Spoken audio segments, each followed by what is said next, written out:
recording. Okay. Rivera, yes, but I got you. I got your name. I was taking attendance. All right, so today I will introduce you to Marcel, and then I believe on the schedule we have 2 more classes on Marcel and then the test, right? So we have some time still. Good. All right, so I'm going to put on the chat the outline of what I'm going to do. So let's see, let me make sure I'm writing to everyone. So number 1, I'm going to be talking about his biography. Number 2, I'll talk about his thought and his thought. 2 points. Number 1, the disenchanted world and despair. And number 2, B,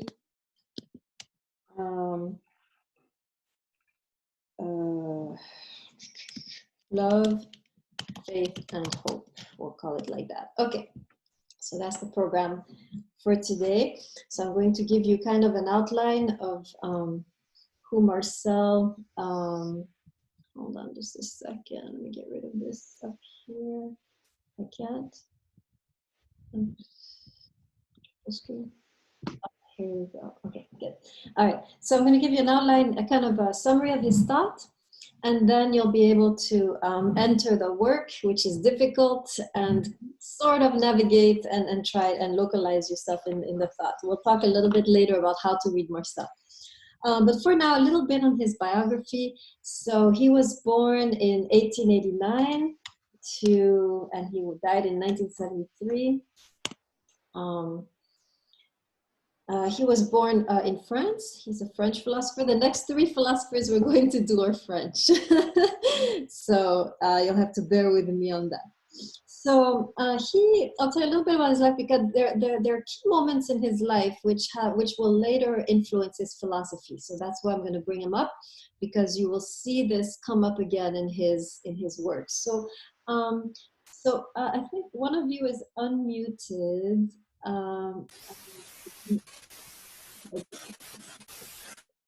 Okay, I muted everyone. Make sure you're muted because I can hear some of the background noise and you don't want to be heard like that. All right, so he grew up in Paris. I believe he was raised by his father and his aunt because his mother died when he was 4.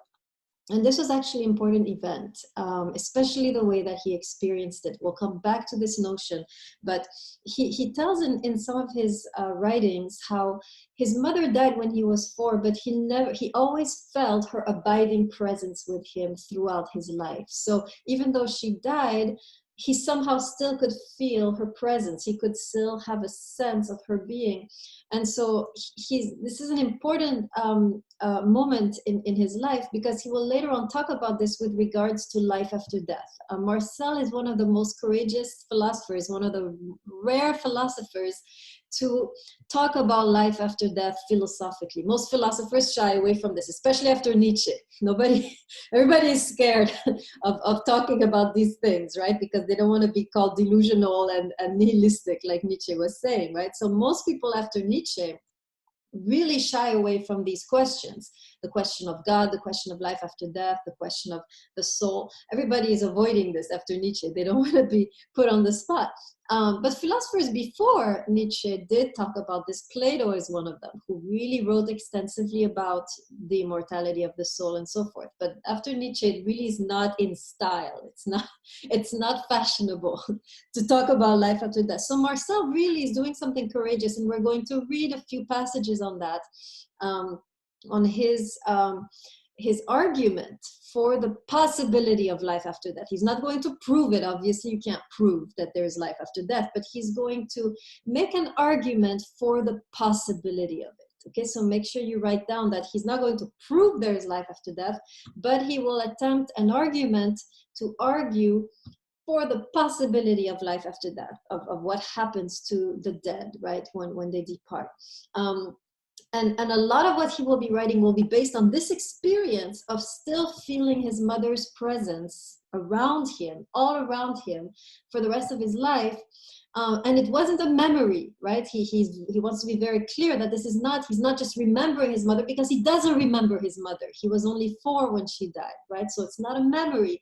It's not, you know, a happy feeling that comes with a memory. It's a sense of her actual presence, right? And so he's intrigued by this later as he becomes a philosopher, and he writes about it. How is it that I can still sense my mother's presence even though she has died? And what does this tell us about the possibility of life after death? So we'll talk about this in the last section of the class, but this is the key event that will give rise to this thought.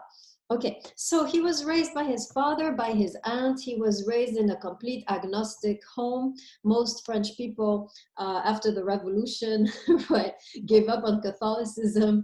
Most of France, even today, is atheist, is agnostic at best. There's not much of an education in terms of religion in France in general, unless you belong to a Catholic family or a Protestant family or a Jewish family or whatever, right? But in general, in the public school system, it's not mentioned. It's in fact forbidden in France to talk about religious matters in public school. You're not allowed, for example, what we're doing in this class, when we study the book of Job, this is not allowed in France, right? Let's see. So Cosmides, the outline is simply biography, thought, and then small a, the disenchanted world and despair, and small b, faith, hope, and love. After class, I can give you this too, if you want, in detail. Okay, so France is predominantly a secular country, and Marcel grew up surrounded by this influence, this atmosphere.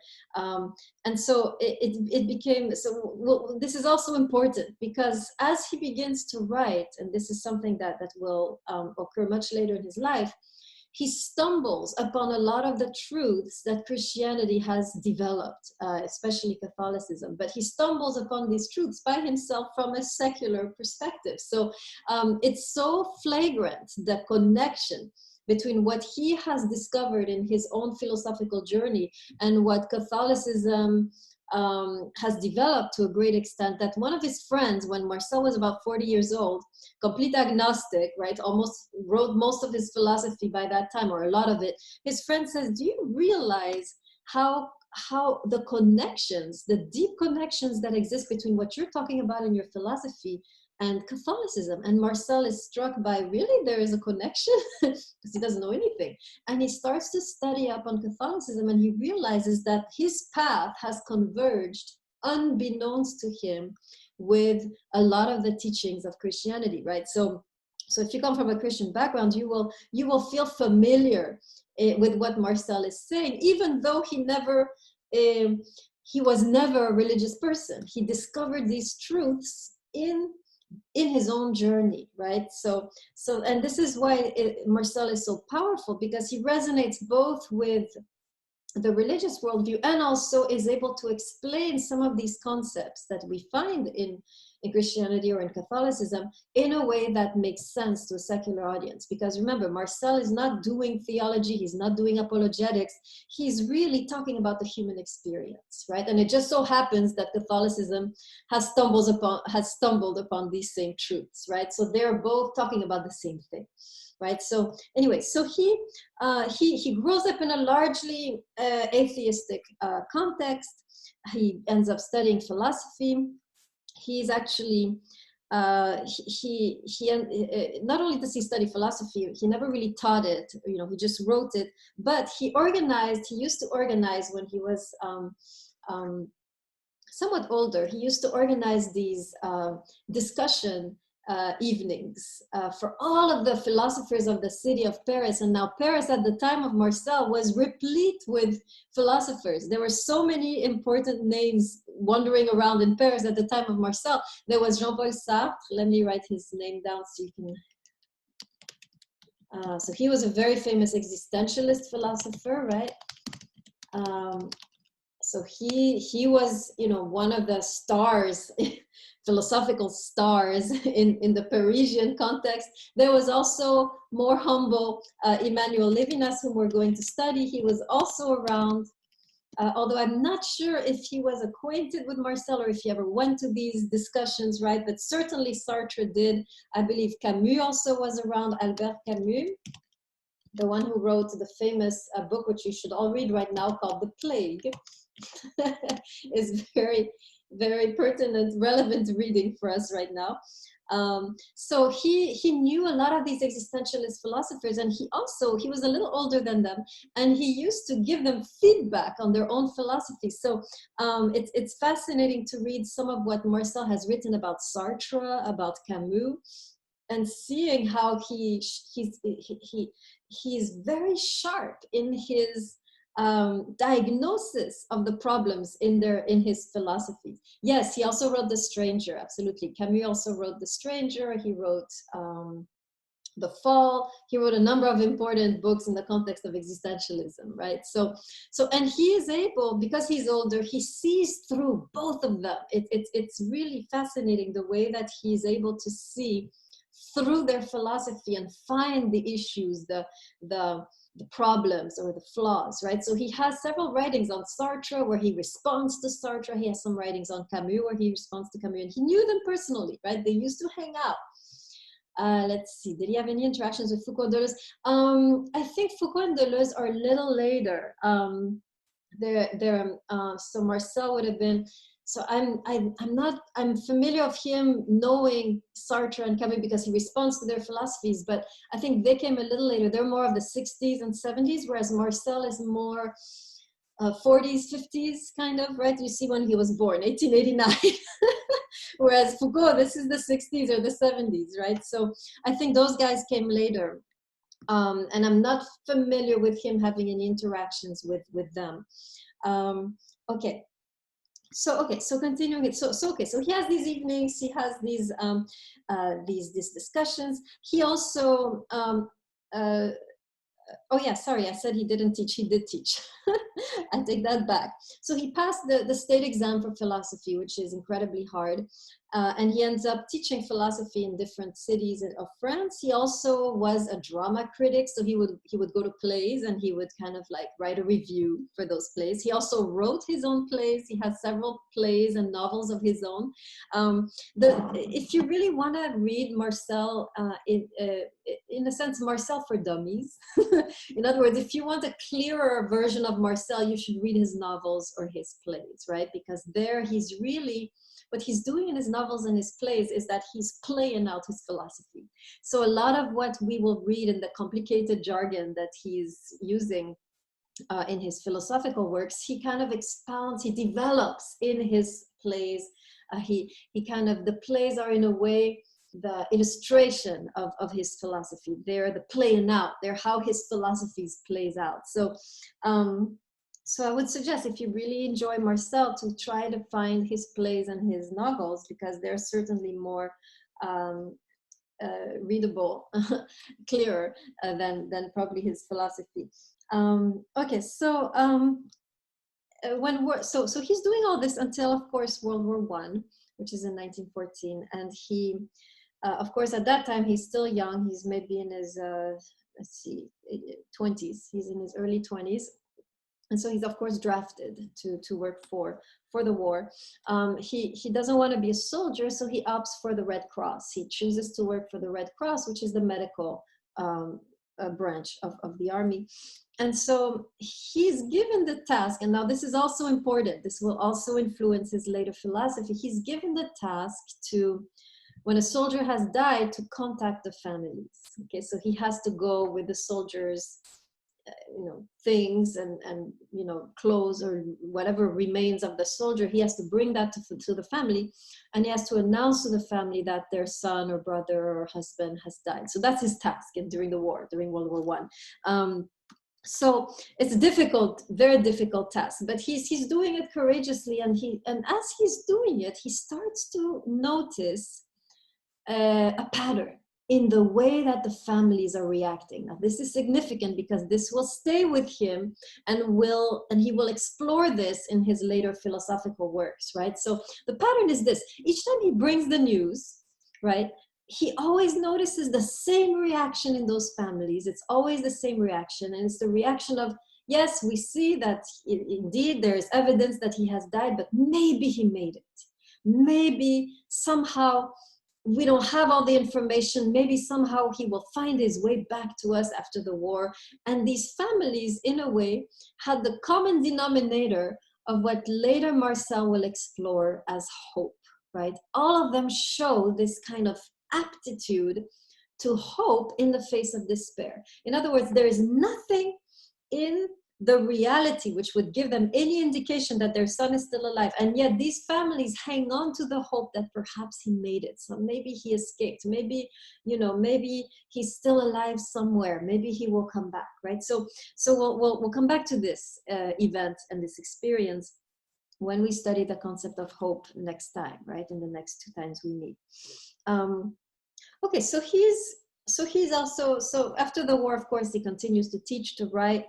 And eventually, after that conversation with that friend about the convergence, right, between his works and Catholicism, he actually decides to convert to Catholicism, right? So in the end, he converts to a faith which he always sort of had, right?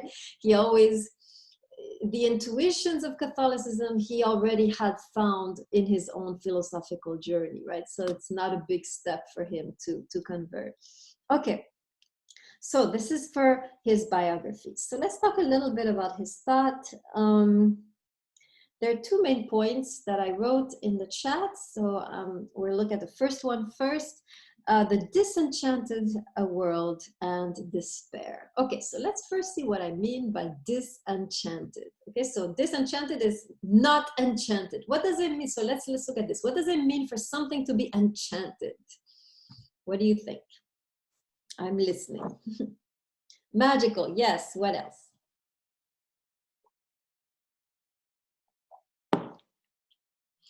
It's magical. It's blessed, you could say. Yes, it's, what is it? Otherworldly, yes. Attention catching. Oh, hello, Levine. You're here. Okay. Let me make sure I mark you. Okay, good. Right. Infused with something significant, very good. Right. So enchanted is magical, right? The first definition was the closest, right? And so when the world was magical, right, and then it became disenchanted. In other words, the magic was taken out. So does anybody know what is this magic we're talking about, and when did the magic come out? When was it taken out of the world? Anybody know when this happened? The world used to be enchanted. Even before World War I, Wozniak. World used to be enchanted. It used to be magical. There used to be something happening in the world that was, yeah, when we grow up, yes. But when did humanity collectively grow up? That's when we started to disenchant the world. Does anybody know? Happened during the modern era. What happened during the modern era? No. Let's see. No, the Great Depression is after. Yes, very good, Perez, right? Science has disenchanted the world, right? In other words, we used to think that the world was full of gods, right? We used to sense the mystery around us. We used to feel like everything was divine, right? And then science came along and explained everything. So now there's nothing divine anymore. Everything makes sense, right? So this was the beginning of the disenchantment of the world. But the one who really did it was somebody like Nietzsche, right? Nietzsche was the first one to disenchant the world and to say, there is nothing, right? There is no, well, I'm hesitating now to blame Nietzsche entirely, because he does have a sense of the depth of existence, right? Of human existence. But this idea, right, that there is no God, that there is no soul, that there is no afterlife, that there is nothing but reality, right? This is an idea which, of course, Nietzsche also taught, but was taught in general, right? After the modern era, with the rise of secularism, with the rise of science, people started to lose touch with the magic, with what Marcel will call the mystery. Okay, let me write, this is an important concept, I'm writing it down. The concept of mystery is one of the central concepts of Marcel, right? And so everything, so we lost the sense of mystery and replaced it with a sense of problem. Okay, so everything became a problem that we can solve. Make sure you write this down, because these two concepts are the most important concepts in Marcelian philosophy, right? According to Marcel, the disenchantment of the world is the replacement of mystery with problem. In other words, things used to be mysterious. We used to not have an answer to everything. We used to sense that there were things that were out of our grasp, out of our control, that there was something divine about existence. And then we replaced it with problem, science, problems that we can solve. So everything in the world now has been reduced to a problem that we can resolve and that we can fix and that we can understand. Do you see the difference between the attitude of mystery and the attitude of problem? Everybody understands this difference? Say yes or no? Yes. Okay, good. All right, everybody. Okay, so yes, and the functional world is the world of problem, right? This is what the world has become. It's become just a world of problems that we have to deal with and fix. But to see the world as a problem is to see the world as something over which we have control. That's what it means to see something as a problem. I can fix this. I can understand this. And in doing so, we're losing the sense that there are things that are beyond us that we cannot understand or fix or figure out, and so forth, right? So the disenchanted world, make sure you write down, the disenchanted world is a world which has, in which the mystery has been kind of, we have done away with the mystery that used to be the substance of the world, right? So we are left with just what is, right? If we lose the sense of mystery and everything becomes a problem, all we have now is what our eyes perceive, what our ears hear, what we sense. There is nothing but what is, right? And so in a world like this, where there's no more mystery, where everything is just as it is, right? At face value, it is impossible, says Marcel, not to despair. Because open your eyes, right? Here we are. At any moment, all of us could die. This is truer now than ever, right? At any moment, our loved ones could die. Anything could happen. The world is full of suffering and wars and wretchedness and poverty and injustice. And this is what we see, right? If there is nothing more than this, right? If the world is just what we see, then it is impossible, unless you're deluding yourself or spending all day long on video games, right? You cannot do anything but despair. And that's what Marcel, this is the diagnostic he gives to the modern condition. He says, we are in a way in a permanent state of despair. Ever since we have lost touch with mystery and just reduce the world to what our eyes perceive, we inevitably are in despair. And those of us who don't feel like you're in despair, Marcel would say you are in despair, but you're hiding it to yourself and you're trying to avoid it all day long by multiplying activities or binging on Netflix or being addicted to video games. This is all the person who despairs. That's the way they're dealing with it. So Marcel is saying we took out mystery, we're left with just the facts, the reality. And in this context, it is impossible not to despair, right? So what can we do? What is there a way out of this, right? And Marcel is going to tell us that yes. Now, he's not going to do like Christianity, right? And say, yes, there's a way out. It's when you die and you can go to heaven, right? Marcel is remember, he's a secular philosopher. He's thinking in a post-Nietzschean world, so he's aware of Nietzsche and he's not going to make the mistakes that Nietzsche has anticipated, right? So for Marcel, it's not a question of leaving the world in order to escape the despair. Make sure you write this down. This is very important. Most existentialists have done this right? Instead of doing what Christianity has done and a lot of the religions have done, meaning that, oh, this world is horrible, but it's okay because, there's an afterlife, so don't despair, right? Marcel is going to say, no, I'm not even going to talk about an afterlife, not yet, right? It is possible, according to Marcel, to still be in the world and yet not despair. Okay, let me say that again so you can write it down, right? It is possible for Marcel to still be in the world, to not have to think of an alternate reality, and yet not despair. But this will entail that we deepen our vision of things. Okay, so this entails that we deepen our vision of what is. Okay, now remember, this is so important. Marcel is not going to leave reality. He's going to find the solution to despair within reality. But in order to overcome despair, we have to learn to see more deeply. And what Marcel wants us to see again, what he wants us to again be aware of, is this dimension of mystery, which is here and now and within our own existence. Okay, so that's the key for Marcel, right? The key for overcoming despair is to see again, to connect again to the dimension of mystery, which is all around us. So what he means by mystery is not the afterlife, heaven with harps, you know, playing in the clouds with Jesus, right? No, what he means by mystery is a dimension which surrounds us right now as human beings. And it's not a religious dimension. It's a dimension which is part of what it means to be human. It's a dimension which is part of what it means to inhabit this world, right? This universe. And that, according to Marcel, is the only way to overcome despair, is to reconnect or to see anew, to see again the mystery which surrounds us. And as we connect to this mystery, we're able to see beyond the appearances. Yes, the world, when you watch the news, for instance, all you see is death, desolation, plagues, right? Famines, wars, but we ought to learn to see deeper. There is also behind the scenes a profound mystery. And this is what we have to learn to see.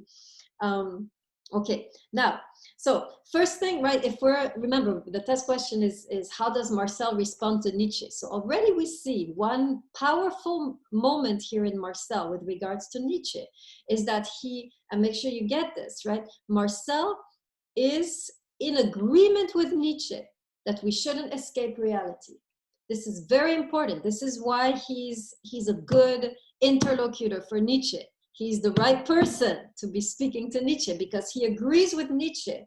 He understands the Nietzschean critique and he says, yes, we need to look at life. We need to dwell within life. We have to stop escaping and hating life, right?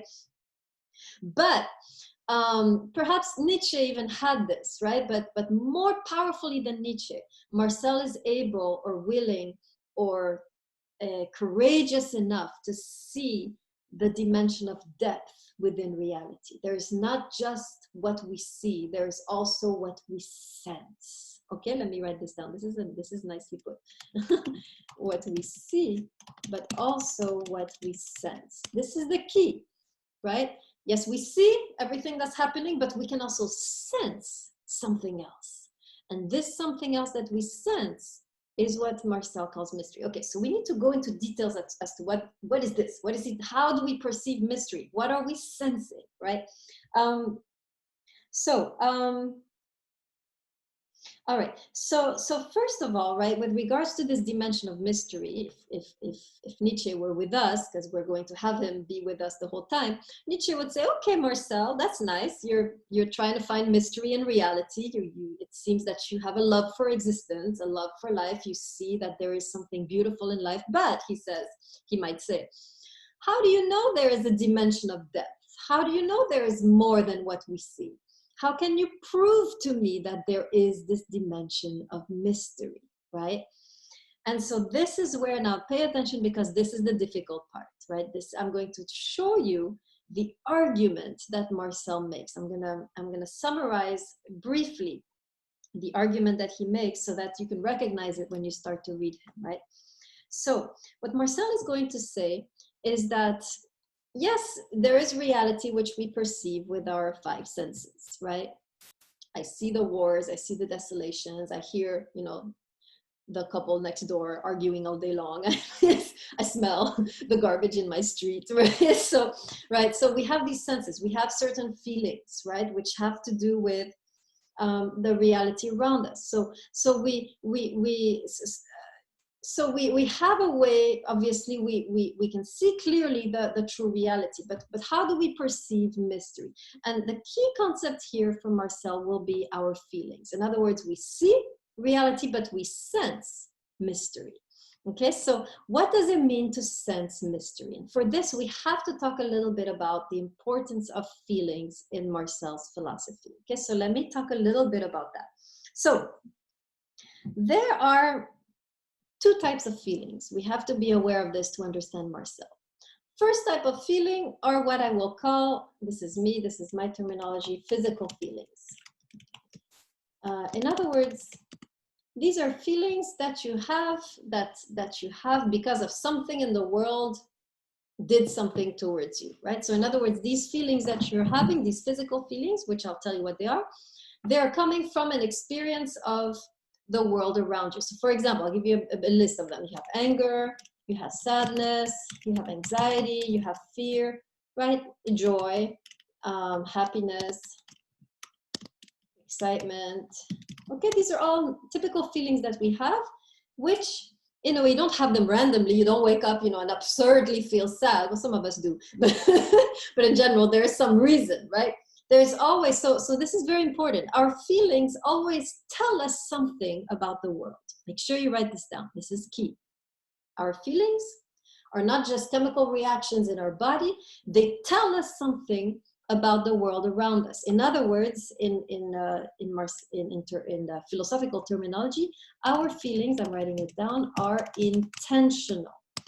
Okay, in other words, our feelings intend, they point to, right? Let me write this down. Our feelings point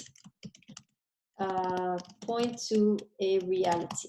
There's never just a random feeling that pops up because, I don't know, some hormonal change, right?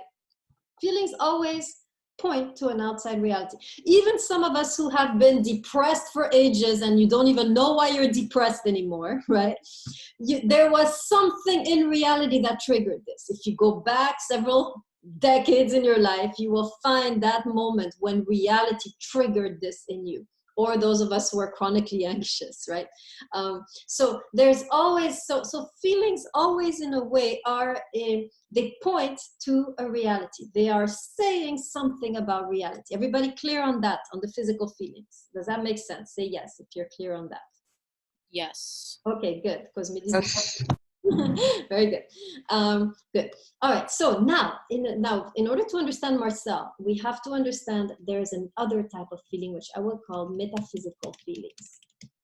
In other words, these are feelings which perceive a deeper reality, right? In other words, there are moments when the feeling we have has nothing to do with just this reality.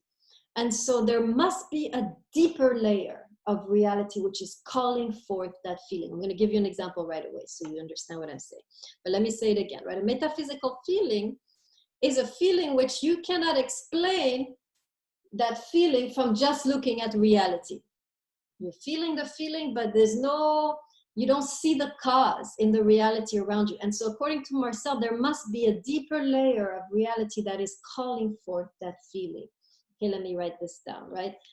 There must be a deeper layer or level, right, of reality calling forth that feeling.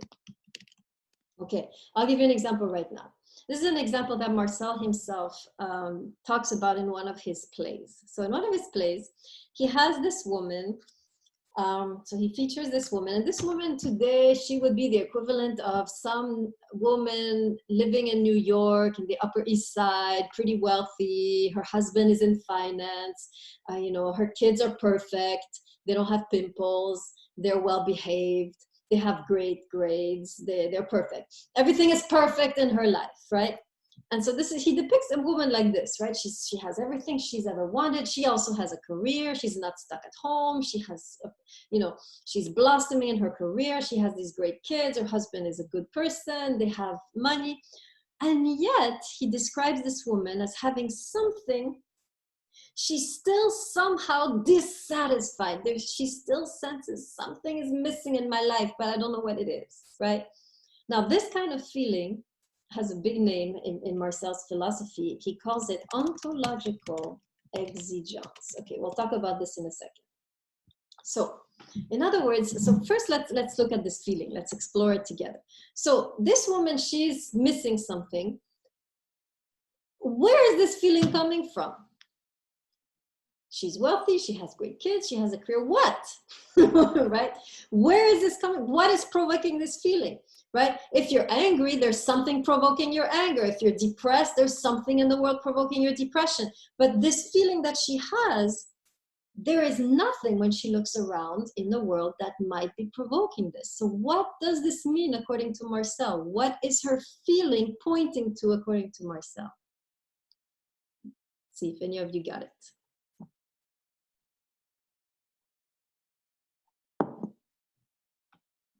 No answer. I'm waiting for you. Nobody knows? Ah, yes. Ebony, a deeper existence than her current reality, right? Yes, Levine, deeper reality, exactly, right? If your feeling finds no echo, no origin in the world around you that you see, feel, touch, then according to Marcel, perhaps, it's always perhaps with Marcel, it's always a possibility, we don't know. Perhaps there is a deeper layer, there's a deeper reality, which Marcel will end up calling mystery. Right? You're connecting at that moment to the dimension of mystery.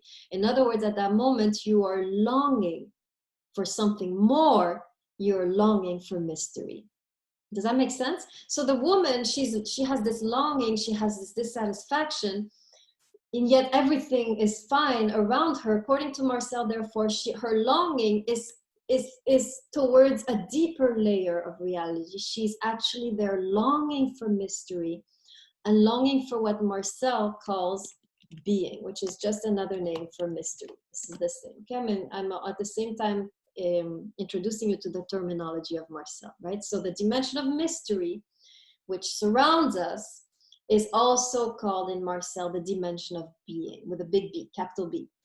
And so the longing the woman is feeling cannot be a longing for money. It's not a longing for love. It's not a longing for, children. It's not a longing for, what does she longing for? She's longing for something deeper. She's longing for that dimension, which Marcel calls mystery, or she's longing for being. Now we understand what I wrote earlier, ontological exigence. Okay, so let's see if we can understand this. This is how Marcel calls this longing from the woman. He calls it the ontological exigence of that woman. Now let's analyze the word. What does anybody know what ontological mean? What does ontos mean in Greek? Cosmidis? What are you saying, Ebony? No, ontos is not God. Where's our Greek? Cosmidis, do you know what is ontos? No, the slang is coming to mind. Like, ondos means like, in fact, I guess. Yeah, you got it. Oh, Ontos means reality. Very good. Yeah. Ontos, it doesn't mean not existentialism. Ontos simply means reality or being, right? So ontos actually means being. Or right, what Marcel will call, so being equals ontos equals mystery. All of this is the deeper being, right? When Marcel talks about being with a big B, he means the deeper reality or mystery or ontos. Are we good with the terminology so far? Right? So ontological means pertaining to the being, to deeper reality. And what does exigence mean? Now, the Spanish speakers in the class will know, because this is the same word. This is a French word. Exigence is the same in Spanish. I don't know how to say it. Exigencia, I think. What does that mean in Spanish? Where are Spanish people? Tell me what, my God, I can't say it. Exigencia. Am I spelling it right? Am I making sense? Where are my Spanish people? Spanish people who speak Spanish. What? There's nobody who speaks Spanish in the class? In Queens? Yes, thank you, Rivera Cordova. Requirement. Oh my God, exigencia or exigence in French, right? Exactly, needs to be done, demanded, urgent demand. That is exigence, right? Or exigencia. Am I saying it right? Exigencia? Somebody say it, please. Enriquez, can you tell us the word in Spanish? Or Rigar Cordova? Exigencia. Exigencia, thank you. Right? This is the same word, right? Urgent demand for being. That's ontological exigence. Urgent demand or urgent longing or urgent need for being. What the woman is feeling, this woman who has everything she needs to be happy and yet is not happy, what she is feeling is this urgent need to connect to something deeper, which Marcel calls being or mystery, right? That's what this is. So when you see that word now, you know. Okay, so ontological is pertaining to being. Right, has to do with being, ontological, right? So ontological exigence is the deep longing for being. That's the idea, right? So this, do you see how there are some feelings which have to do with normal reality, but there are other feelings which bring us to deeper levels, which in a way point to deeper levels, right? This is very important, right? Metaphysical feelings point us to deeper levels of reality, right? They, in a way, they're orienting us. They're signifying, pointing, intending towards that there is something more. They're in a way the indicators that there is something more out there. Just like your anger, right? When you feel angry, you come home pissed, right? When you come home angry, this is an indication that something is deeply wrong in your world right now, right? Or you come home joyful. It's an indication that the world is well, everything is going well, right? Likewise, so feelings, you see, are saying something about reality. But there are some feelings which are saying something about something deeper. They're pointing us to a deeper reality. Does everybody understand very well this idea that feelings point to a reality, and that most of our feelings point to life around us, but there are deeper feelings which, according to Marcel, might therefore be pointing to a deeper reality?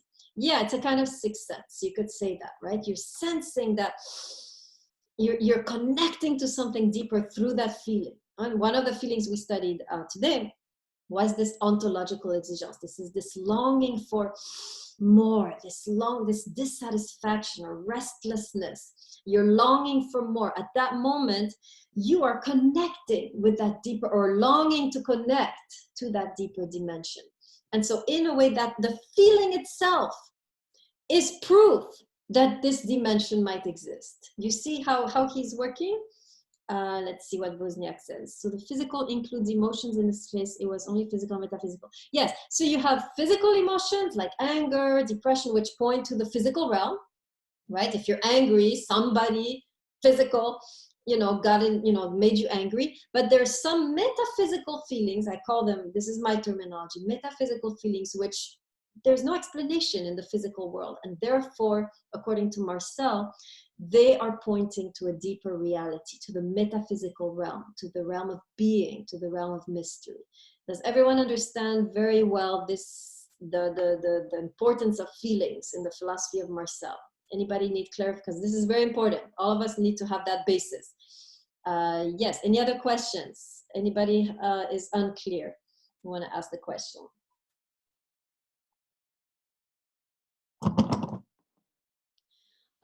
Yes, it's a kind of compass, because it points you. Yes, that's right. Just like a compass points you to north, right? The feeling can point you to a situation or to a reality or to a deeper reality, right? If you're angry all the time, you should ask yourself, all right, what is this feeling telling me? What is this feeling pointing to? What do I need to resolve in my life so I can stop being so angry, right? The same with depression or anxiety. What are these feelings pointing to? But then you also have these deeper feelings, like ontological exigence. What is that pointing to? It might be pointing to something deeper than just everyday life, right? It might be saying there is a deeper dimension you need to be connecting to, right? In this world, in this life, right? Okay, now we're going to study together 3 more of these feelings. We're going to study love, fidelity or faith, and hope. Okay, so and we're going to see how these 3 feelings, which all of us actually have experienced at some point, right? All of us have felt love. All of us will be able to relate to a certain degree to this notion of faith or fidelity, and hope. All of us, most of us, will have experienced too. And so what Marcel is going to describe very deeply these feelings, and we're going to see that a lot of that these 3 feelings are in fact metaphysical feelings which point us to the realm of mystery. They are not feelings which you could have if you are only connected to this reality. You need, in fact, to have a connection to the deeper reality to have these feelings. So we'll see. So actually, let me give you a quick overview of each one, because then we'll go, of course, in more detail. But what Marcel means. Oh yes, you have a question, Perez? Go ahead. Go ahead. I'm not getting your text. I don't know if you're writing in the chat. I hear that you type something, but I don't receive it. Oh, please tell me that. What did I do? What did I do? Oh, I've been typing to type to park. Okay. I'm going to type now to everyone. So love, fidelity, thank you, Perez, or faith and hope. That's it, right? Otherwise, I've been talking to everyone, right? I hope so. Oh no. Okay, I have a couple more that I typed to park. When I said being equals ontos, these are all the same, or mystery, right? These are all the same. What else did I type to park? I typed a lot to park. Oh man. Okay. Oh my God, I typed everything to park. You're lucky, Park. Yeah. Yeah. Okay, urgent demand. So we're just reviewing, or exigence, right? Or in Spanish, exigencia. Okay. Anybody else needs a clarification? Let's see, what else did I write to Park? And you should write metaphysical feelings point us to deeper levels of reality. Thank you. Metaphysical feelings, right? Pointing us, Yeah. thank you, to deeper levels of reality. Okay, great. Thank you, Park. Okay, great. Wait. Oh, I wrote to you again, Park. Oh my God. Okay. Metaphysical feelings point to a deeper levels of reality. Okay, everything I wrote, I also said. So you should have it at least in your notes. Any questions so far with these? Okay, thanks, Bart. Good. Any other questions before I talk briefly about love, fidelity, and hope? You may commence. Okay, thank you. All right, good. So love, what he means by love, we're going to look at a very specific example. And a lot of us have experienced this. Sometimes we have experienced it with friendship, sometimes with romantic love, but this is the feeling that somehow the relationship was meant to be. Okay, we're going to talk about that. Okay, it's not the feeling of love itself, right? It's,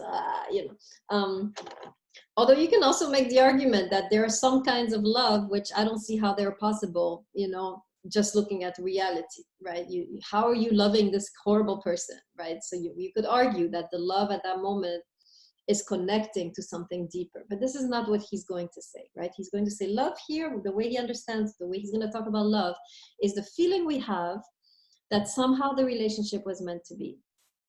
And this, he says, we cannot have this feeling unless we have a sense or some kind of unconscious awareness of mystery or being. Well, we're going to talk about that. So don't worry if you don't understand it yet, right? Fidelity or presence is sensing the enduring presence of someone, even if they're not around. Okay, so let me write these down, right? Because we're going to come back to them. Love is the feeling that the relationship was meant to be. That's how I was going to see it. Fidelity or faith, fidelity, is the feeling of someone's enduring presence, even when they're not around. And then hope is the feeling that all will be well, no matter the circumstances.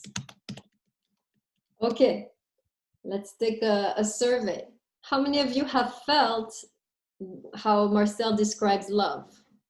Let me look at you in the full screen. So raise your hand if you felt this notion that the relationship was meant to be. Let me see your hands. Just put your hand like this in front of the mirror, in front of the camera. Okay, like 4 or 5 people have felt this. This is meant to be. We're going to see that this is a feeling which is a metaphysical feeling. You don't have this feeling based on reality, right? The person could be, I mean, reality is random, right? So this is a feeling which we'll see is you are sensing, you're connecting, you couldn't have this feeling without an awareness, and we'll talk about this. So there's 2 hands. Is that questions, or are you just raising your hand with regards to what I just said? Okay, Tyler, Rivera, you have a question? No? Okay, how many of you have felt the second feeling that, this is a little trickier, right? This is a little more rare, right? In other words, you sense the presence of someone even though they're no more here. This is more, you need to have somebody in your life who has died and yet you still sense their presence. This is okay, one person, just put your hands in front of the camera. Just one person has 2 people, okay, have sense. Oh, hello, Juan, you're here. How nice. Very good. Right, Rivera raised this hand, right? So this is a little more tricky, a little more rare, but this is also a feeling. I sense their presence, even though they're not here. Now, how many of you have felt the last feeling that all will be well, even though it looks catastrophic? All will somehow be well. See if you have your hands. Okay, a little more. Very rare, 5 or 6. Okay, so good. So in general, the class is pretty connected or attuned to what Marcel is going to talk about, right? Let's see. What does Ebony say? So the phantom, what is this phantom syndrome? Talk to me, Chase. Tell us a little bit about this. Like in development of cognition, there'll be like people who lose their arm and they'll have no arm there, but they'll still say they feel it, like it feels heavy, like there's an arm there, like they still feel it. Oh, this is different. This has to do with it's not a physical feeling, right? Because that's a physical feeling. It's an emotional feeling that you sense their presence. You sense they're here still, all around you, even though they're not supposed to. They're not supposed to be there, right? So this is very rare. This is very rare. We'll talk about this. Okay, so. I think I got everything I wanted to say. Let's talk a little bit about reading Marcel, unless there's anyone who has phantom pregnancies. Yes, Rivera, yes. That's also, that would be what Nietzsche calls, the delusion that becomes reality. That you want it so bad, you actually start to have the symptoms. Good. All right, so I hope you're starting to see the dialogue between Marcel and Nietzsche, right? You're starting to see that at least they both agree that only this reality matters, that we need to find whatever we need to find, whatever meaning we need to find it within reality.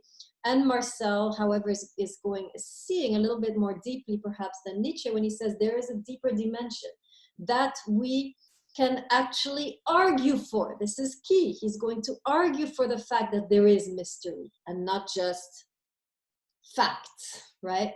He's going to say there is something, there is more, but he's going to actually argue for it, and we'll have to see if his argument stands.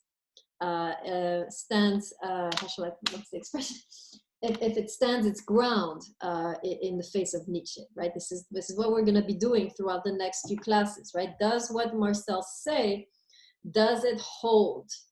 in the face of the Nietzschean critique, right? So far we're good. We're at least starting in the same place. We're looking at life. We're not trying to escape it. And we are trying to make an argument. So we'll see if Nietzsche is convinced by the end of our 2 classes. Okay, now just a few words on reading. I see something else here. Yes. If just a few more words about responding to Nietzsche, because this is the information you need. So there's 2 things that I'm seeing so far from what I said that you could use in order to respond to Nietzsche. Number 1, there's this notion that neither one of them wants to escape reality. So make sure you write this down, right? Marcel acknowledges that whatever mystery we're going to find, whatever meaning we're going to find, or transcendence must be found within existence, right? So, let's see if yes, exactly. So he's going to go more deeply into reality, more deeply into human experience, and that's where he's going to find meaning, mystery, or even what we could call God, right? So make sure you write this down. This is the first thing, first element of response to Nietzsche, right? That Marcel is not going to escape. He's not going to find God and meaning and hope outside of life. He's going to say, no, it is within life. It's a dimension that is at the core of our existence. And very, very, very importantly, this is a dimension that we access by living, by loving, right? By hoping, by this sense of fidelity, right? We access it by existing, right? So second element of response is this notion that for Marcel, this dimension of mystery is not, like Nietzsche will say, a projection, right? It is something that we are sensing. It's a reality. It's ontological, right? Let me say that again, right? So this dimension of mystery, unlike what Nietzsche says, right? Nietzsche, remember, says that transcendence, any type of transcendence, is a projection, right? In other words, we have a desire, we wish very, very hard that there be a God and a creator and meaning, and so we create it, right? In our heads. Notice where Marcel is here. He's not in the head. He's saying, no, this is a reality that you are sensing. It hits you. It's not you formulating it. It's something that you feel it. We're going to talk more about that, right? So, but just for now, I'm just giving you already the direction, right? That we're going in which we're going to go. It's not so this dimension of mystery is not an intellectual projection. It is something that we are sensing with our bodies, with our feelings, right? We're sensing it. It's in other words, that dimension is hitting us, awakening certain feelings, right? So so that's where he actually is making a powerful argument, in my view, towards Nietzsche, right? That this is not a projection; it's an experience, right? So so we have here projection versus experience, right? When you project, you're making it up. When you experience, you're experiencing it. You're not inventing it. It's happening to you, right? Okay, we'll come back to this. Don't worry. Okay, now just a few words about how to read Marcel. What did we read before this? Nietzsche, Maimonides. Okay, all of this before Marcel was a piece of cake. If you struggled, you're gonna die now, right? Because now with Marcel, we're dealing with a philosopher. How shall I put it? Okay, let's imagine this is the way he writes. He says it himself. He writes not like someone who knows where he's going, but someone who's wandering around. And you're going to sense this. Most writers, when they write, they have an idea where they're going. Yes, stream of consciousness. Very good. That's the closest, right? Somebody like, who did we study? Maimonides. He has a clear idea where he's going. Winging it. Is he winging it? Let's not say that he's winging it, but he certainly has a lot of unanswered questions in his philosophy, right? So unlike Maimonides, who knows all the answers, right? He wrote the Guide to the Perplexed, right? So he has the guide. He knows where he's going. right? Marcel is going to be not knowing where he's going, wandering around, stumbling on different truths, and kind of not leading us, right? But simply taking us on a journey, right? He's worse than Proust. Proust is afternoon tea next to Marcel, right? It's worse because he leaves you hanging next to cliffs of questions, right? This is how it's going to feel to read Marcel. You're gonna read, and you're gonna finally begin to understand a certain direction. You're gonna see where he's going. Yes. So you're like, okay, he's going there, and you're gonna like really like you're on the verge of understanding something crucial, something important, something that will save your life, and then he turns around and goes in another direction. And then again, you're gonna be like, ooh, okay, where are we going? Ooh, this sounds important. Ooh, this is urgent. Oh, I need to know this. I've always wanted to know this. And now here you are. And boom, exactly. It's like he's a tease or wondering, right? So Marcel is constantly leading us to cliffs of meaning and then dropping us there. And then we have to kind of, right? Exactly, Sosa. This is the reason why he does it, right? Sosa understood it. He does it so that you will deepen the exploration. In other words, Marcel is taking you to a gateway. And then it is up to you to walk through and to explore it further. He's just taking you to a liminal space, to a border, to a frontier, to a gateway. And then he's dropping you. And if you want to go further, it's really up to you, right? This is typical of existentialist thinkers. Exactly, Sosa, right? He's not giving you the answers. He's opening up horizons of meaning. We say he's opening up clearings. He's opening up different dimensions. He's opening windows in your mind, right? Or gateways in your existence, in your experience. And then it is really up to you to understand. In other words, to walk through and experience what he's talking about. Let me make this point very clear. In existentialism, which is the philosophies, this is the context we are in now, you cannot understand something unless you've experienced it. When I talk to you about these three feelings, love, fidelity, hope, few of you raise your hand, you understood it. That's the only way to understand it. I'm going to explain it to you, but if you haven't experienced it, you're not going to understand the explanation, right? So a lot of what Marcel talks about, the only way to truly know if what he's saying is true is to go and experience it. Otherwise, you never know. So all he's doing is saying, these are possible experiences you can have. These are possible paths you can walk. These are possible gateways you can cross. But I'm not going to cross it with you. You have to do the work. You have to take the risk. You have to take the leap of faith. You have to experience this. Once you have experienced this, you will understand what I've been saying, what I've been trying to tell you, right? So, yeah. So that's how he writes. He's constantly leaving us hanging. He's very difficult to follow because he's constantly changing the topic. He will talk about mystery and problem, and boom, all of a sudden he's talking about hope for 5 paragraphs and then randomly turns to death. And so it's constantly, you're lost. You never know where he's going. And that's the point. Marcel is just there to give you directions. These are possible journeys you could make, existential journeys. These are possible experiences you could have. Now it's up to you to walk that path.